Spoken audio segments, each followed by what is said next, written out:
This is Matador News. And these are today's headlines. A South Carolina deputy is fired after violent student arrests. Republican candidates meet in Boulder, Colorado for their third debate. And after 14 innings, the Royals win Game 1 of the World Series. Hello, everybody, and welcome inside Matador News. I'm Jarvis, Haren. And I'm Javier, Cabrera.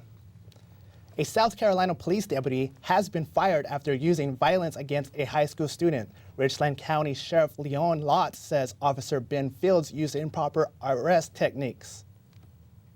What continues to upset me when I see that video is the fact that he picked a student up and he threw the student across the room. That is not a proper technique and should not be used in law enforcement. And based on that, that is a violation of our policy. And approximately 20 minutes ago, School Resource Officer Ben Fields was terminated from the Richland County Sheriff's Department.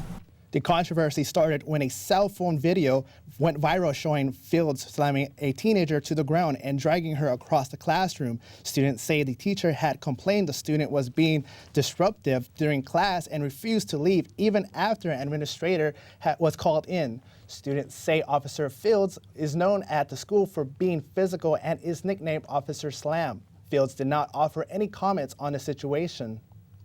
South Carolina police officer will not face charges after fatally shooting an unarmed 19-year-old. Lieutenant Mark Tiller shot and killed Zach Hammond on July 26th during a drug sting. Police withheld the dashcam video from the incident but released it after a prosecutor declined to press charges. The video shows Tiller approaching Hammond's car with his gun drawn, ordering Hammond to stop and show his hands. Hammond reverses the car, drives forward, and Tiller fires into the driver's side window. Local police say Hammond tried to run the officer over with his car and called it an attempted murder. Reports say Hammond also ingested cocaine and had marijuana in his car.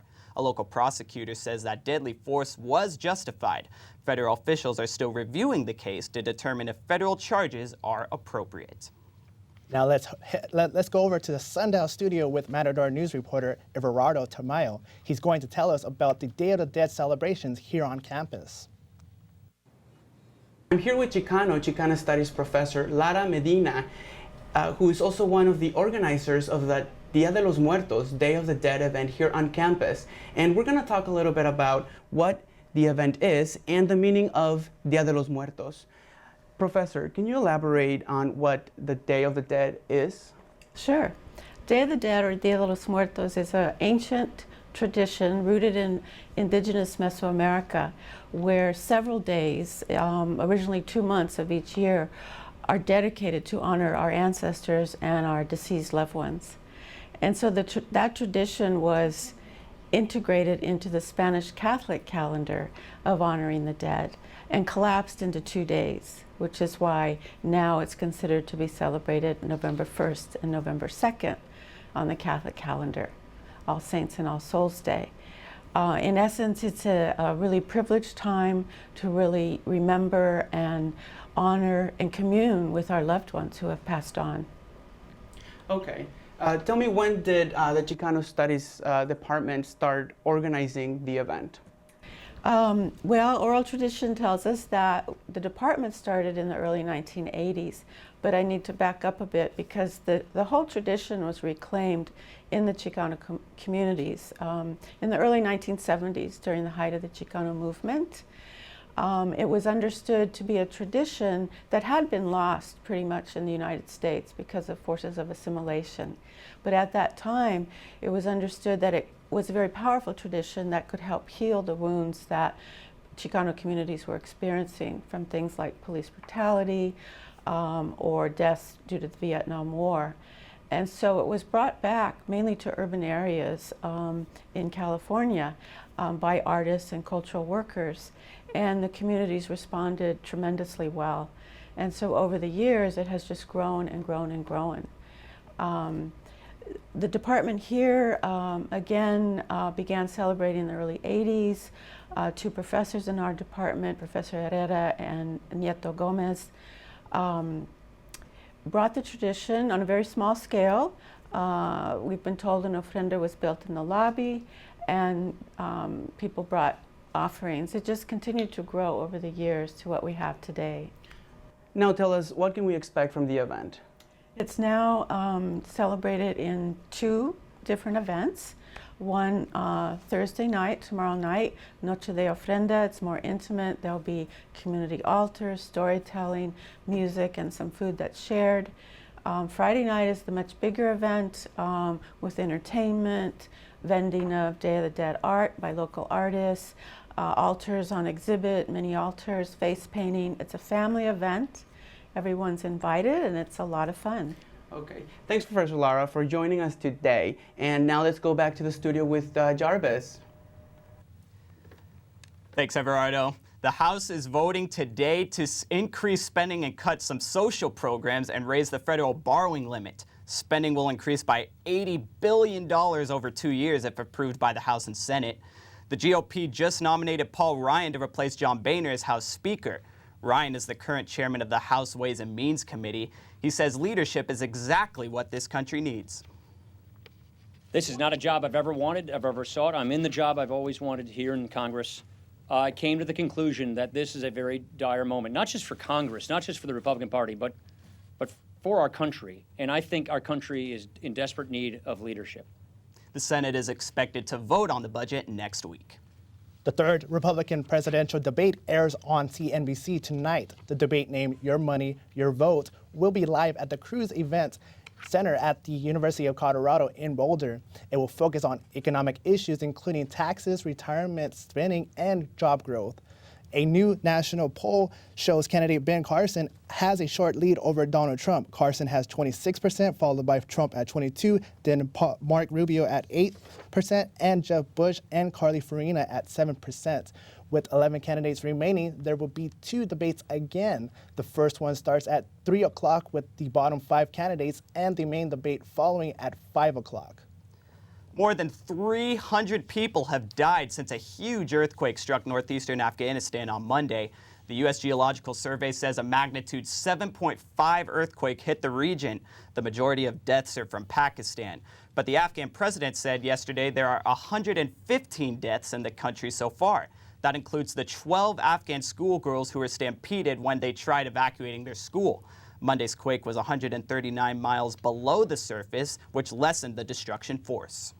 The LA City Council has passed a bill requiring gun owners to store their firearms in locked containers. The bill requires handguns to have trigger locks when they aren't in use. Councilmember Paul Kerkorian says when a gun isn't properly stored in the home and gets stolen, the gun is more likely to be used in a crime. Officials say any violation of the law will be a misdemeanor. LA residents are awaiting the results on a vote to renovate Burbank's Bob Hope Airport. Burbank City Council voted to tear down the terminal and build a new facility. Officials say the renovations will include charging stations for electronics and lounges for travelers to sit. The terminal will cost $400 million to renovate. Burbank's residents would be able to vote on the terminal in November 2016 if the City Council approves the measure. Now let's go to the newsroom with Matador News reporter Justin Porras with more on a possible CSUN tuition hike. A 12-person panel plans to propose a 2% increase on tuition for the Cal State University system. I talked to a few students to get reactions about the possible increase. Honestly, I think raising tuition is unfair because we're already paying a lot for tuition. And the fact that they're saying by raising it we'll get out in quicker time, I don't believe that's true. It wouldn't affect me that much because I don't pay for tuition. My parents do, and my parents are pretty well off. In all honesty, I think it's not fair considering the fact that when I started here, tuition was $1,000 less a semester, and now to afford school, I have to work 2 jobs. And sometimes those jobs overlap in the same day. The 2% increase would raise revenue by $30 million a year and cost students about $50 more a semester. The report will be discussed by trustees at their board meeting in November. The Cal State system includes 23 schools and nearly 450,000 students. Let's go to business with Valerie Hernandez. Has announced it will buy Rite-Aid in a $17.2 billion deal. The merger of this nation's second and third largest pharmacy chains would put the company ahead of CVS. The merger will have to pass an antitrust review before moving forward. Rite-Aid will keep its brand name for now, but will transition over time. Walgreens officials say 2 drugstores will work together on decisions regarding the merge to create a unified store. Volkswagen has lost $1.8 billion in the third quarter. The loss is to pay for recalling and fixing the cars that were manipulated to pass U.S. diesel emissions tests. The company has set aside nearly $7.5 billion. Volkswagen says the operating profit will be down drastically due to the scandal. Analysts say the company will most likely owe more money than it has set aside for fines, recall, repair costs, and possible lost sales. Forbes has published its annual list of top-earning dead celebrities. Michael Jackson holds the #1 spot for the 3rd year in a row by making $115 million in the past year. Following the king of pop is Elvis Presley with $55 million. The 13 celebrities on the list also include Bob Marley, Elizabeth Taylor, Marilyn Monroe, John Lennon, Albert Einstein, and Dr. Seuss. Paul Walker, who died in a car accident in 2013, is the newest entry. Now let's go to Nikki Herrera for the latest in health. A Florida man is in a coma after an e-cigarette explosion. 21-year-old Evan Spallinger was found by his sister on a bedroom floor suffering from severe burns. Spallinger was rushed to a nearby hospital after being flown to a Miami hospital where the doctors placed him in a coma. Doctors say he has internal and external burns that have damaged his lungs from the explosion. The American Academy of Pediatrics is urging policymakers to raise the smoking age to 21. Setting a minimum age can help decrease lung cancer and premature deaths. Reports say that the young smokers within the ages of 15 and 17 are more likely to get addicted. This is worrying health officials since teens smoking are becoming addicted while their brains are still developing. In the past year, the sales of e-cigarettes and hookah have tripled. The U.S. Poison Centers reported more than 3,000 e-cigarettes related calls in the past year. The AAP is also urging the policy to the U.S. Federal Food and Drug Administration to regulate e-cigarettes along with other tobacco products. Scientists in China have created a genetically engineered dog that can help prevent human diseases. The medical breakthrough has the potential to help treat muscular dystrophy and Parkinson's disease. 2 dogs had the myosin gene taken out in embryo. Myosin is what restrains muscular growth in animals, so these dogs grew bigger, stronger, and more muscular. Scientists say the next step of the study is to see if the dogs can pass the mutation to future generations. Now back to Valerie with the latest in entertainment. Hillary Clinton stopped by The Late Show to talk about her position on politics and why she wants to be the next president. I want to be president because I want to build on the progress that we've been making and make it possible for more people in our country, particularly young people, to live up to their own God-given potential. And that means we've got to get back to providing opportunities. We've got to get back to making the economy work for everybody. And we have to defend the progress we've made in women's rights and gay rights. Clinton also talked about what needs to be done to build America. She says they need to put the middle class back in the center of politics and make it clear. Clinton also tried to explain some questionable wardrobe choices from her college years, which Colbert called a bad acid trip. Elizabeth Banks has signed once again to return to the director's chair for Pitch Perfect 3. Banks made her director debut with Pitch Perfect 2. The Universal musical comedy earned a $285.2 million worldwide. Banks ranked the highest domestic opening ever as a first-time director. Anna Kendrick, Brittany Snow, and Rebel Wilson are all on board to make their return to their leading roles in this successful musical comedy.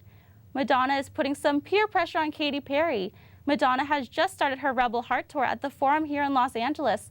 Fans took pictures as the 57-year-old 80 star peer pressured 31-year-old Katy Perry into taking a drink from a banana flask. In her unapologetic bitch segment, Madonna forced Perry to bend over as she spanked her while holding a banana. Now let's go to Nikki with the latest in sports. The Kansas City Royals took on the New York Mets in Game 1 of the World Series. Matt Harvey on the mound for the Mets off to a rocky start. Alcides Escobar led off the game with a bang. The Mets misplay the bar and Escobar never stops churning his wheels. He comes all the way around for an inside park home run and the Royals will lead 1-0. Bottom of the 9th with the Royals down by 1 and Alex Gordon, he delivers. He ties the game on a rocket 4-4. Now in the 14th with a chance to win, Eric Hosmer at the plate and he comes through. Curtis Garnison will attempt to throw Escobar out at the plate but to no avail. He scores from third to win the game. The Royals take Game 1 5-4 and the momentum that comes along with it. Game 2 of the World Series will be played tonight at 5. The NBA MVP Stephen Curry scored 40 points, leading the Golden State Warriors to a 111-95 victory against the New Orleans Pelicans last night. Curry hit 7 of his first 9 shots, with 4 3-pointers for 24 first-quarter points. The Warriors raised the championship banner, kicking off their season, and received their rings before the game. Draymond Green and Andrew Bogut put forth showings for the win. The Warriors will be playing the Houston Rockets this Friday, and the Pelicans are playing tonight against the Portland Trail Blazers. Tonight, the Los Angeles Lakers will open the season against the Minnesota Timberwolves at the Staples Center. The wait is finally over for Kobe fans. Kobe will be leading the team with the young talented duo, D'Angelo Russell and Julius Randle. Russell will be logging his first minutes against Karl Anthony Towns of the Timberwolves, and the NBA will be embracing the opportunity to showcase some of the up-and-coming talent in the league and kicking off a brand new season. The game will begin at 7:30. That's all for sports. Now back to Jarvis with today's sweet ending. Thanks, Nikki. Busy day in sports yesterday. Nice. Well, today is National Chocolate Day, so it's not too early to get a head start on your Halloween candy. The National Confectioners Association says Americans spent $21 billion on chocolate in 2014. Potential benefits of chocolate include lowering cholesterol levels and reducing the risk of cardiovascular problems. But as my mom once told me, once in a while it's okay to eat, but not all the time. Remember, daylight savings time ends this weekend, so remember to set your clocks back 1 hour. Thank you for watching Matador News. I'm Nikki Herrera. I'm Javier Cabrera. I'm Jarvis Haren. And I'm Valerie Hernandez. Have a good day.